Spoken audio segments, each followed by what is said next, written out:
Okay, here is part two. I've just let it dry slightly. I did actually add a little bit more dark colouring around the eyes of the cat. And I've picked out the nose slightly there. I've just used a slightly darker of this colour here. Sort of a terracotta colour. Just to, if you look at the nose on the cat, it is that colour that's sort of marking up the nostrils and the base. Now, you could spend hours. You know what? How long you could spend painting a cat's nose? Quite a long time. As I said, the point of this exercise is not to paint the perfect picture of a cat, but an impression of a cat. So, just want to specify that. So let's clean that. I should have cleaned my paint water. I'm doing all these terrible things so that you don't have to. I'm showing you how not to do it. Okay. Good. Now, I actually want to, if you look at the cat's fur, before I start doing the background, let's use a little bit. I've got a bit of purple and a bit of yellow. And I just want to do a little bit. Actually, it's more that terracotta colour. Let's go back to that colour. Okay. Not much, because you want to, I'm going to be using background colour to show it. But again, following direction of fur, just to pick out a little bit of the white, so there'll be a slight shadow there under the cat's chin. You see what I'm doing? It's very watered down. Mostly I'm just leaving everything white. Don't need to do anything on that. That's fine. Whoa, back up. That's what happens. I had to abandon the first video because I swore a bit too loudly. But anyway, here we go. So before that happened, there we go.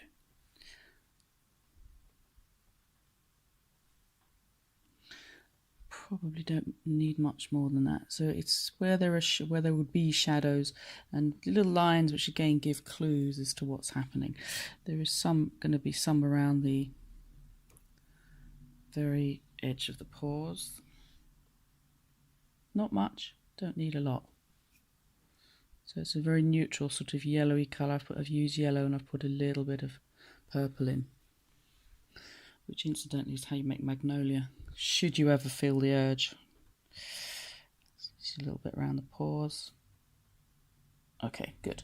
Now, I don't actually want that too. Oh, God, right, it's hard to do this one-handed.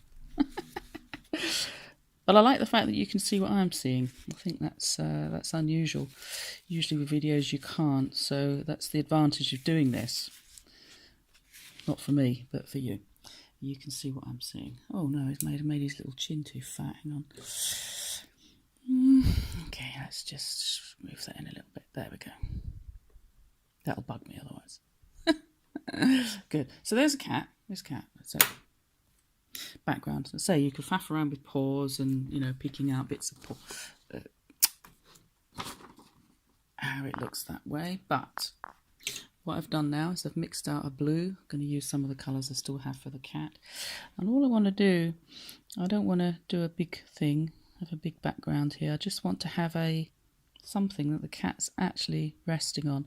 And I can use this colour, particularly on the white bits of the cat, to show this lovely whiteness of the paws. I'm adding extra water in as I go. So I started off with a very light blue plus a bit of the dark colour I was using, and then I'm actually, and if you see this, but I'm actually adding water straight from the jar. So you've got a bit of colour on underneath, and then you're literally just adding water. Make it as blobby and as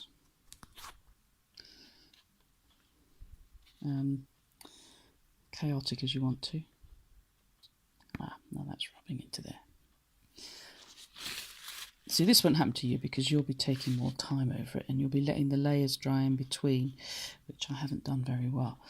This is where you can use a hairdryer if you were in a hurry. I'm in a hurry. I'm trying to do it before anyone comes downstairs and spoils it. This is coronavirus lockdown time in case anyone sees this in the future, which is why I'm doing this. Okay, so a bit more there, and then just add more water. So I've now got a paw on that cat. Same thing here, put the darker colour on underneath, which you want to emphasise that pour a little bit. And again, wet into wet, you can put that colour on and you can put some in here. And then in a minute I'm going to show you one of my favourite techniques, which is just letting it drip. Do like a good drip. Don't want to go too much around the black bits. Maybe just up to here, something like that. Then add water. So you're putting the darker colour in around the thing you want to bring out. Then you can do the, oh look, that was interesting. Some of the cats ran into that. Brilliant. I like dripping. You can also you can get a straw and blow that. Oh, haven't I got one straw? Have I got a straw? No, I'm not going to show you that one. It's get too complicated. But I do like drips. I can't do it one-handed though, so you're just going to have to see what I did there. So that's all still lovely and wet. So I want to emphasise that a bit more. Let's mix up a bit more dark blue. So he's now got two pours. It's got this one, it's got this, and we've got some drips which you can play with at your leisure. Keep it random. Watercolour is random. It's interesting watching people that have had jobs do watercolours where they've had to control things because they have a real hard time letting just like paint run. It's great fun. They enjoy themselves immensely when they have to change gears. So that's brought that pour out a little bit. Not too much. See, adding more water, splodge it out. Don't get caught up on one bit for too long. But I do need to bring that out a bit more around there actually. Okay, good. That's a bit splodge. And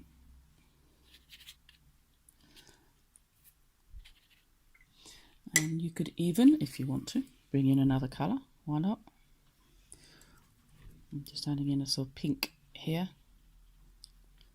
Get as creative as you want with the colours around the cat. You get as creative as you want with the colours in the cat. It's a fast thing, you see. It's a fast exercise. So if you mess it up, see, I'm not bothered that the paw of the cat has run in here. I don't mind. Quite like it. In fact, that's one of the beauties of watercolour, is the way things actually just run. Good. So that's kind of okay. If you wanted to bring that one out a bit more, oops. So that's the other side of the cat's back paws there, you could do. Not too worried about that. Probably need to bring this up slightly.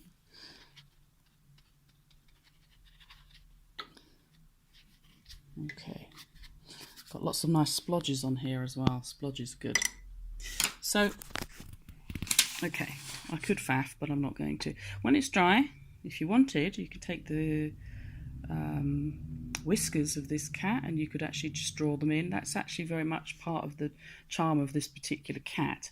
I can't do that whilst it's wet, but you could do. But you can see, you don't need to. You've got a cat there. And you can have drips. You can play with drips. Look at that. Oh, yes. I love that. Do like drips. So, it needs a bit more of a background. And I'll just play a little bit more. Oh, look, the tail's running in. Nice. Let's just... I wonder if I need another colour. Do I need... Oh, yes. I know. Let's get some yellow ochre.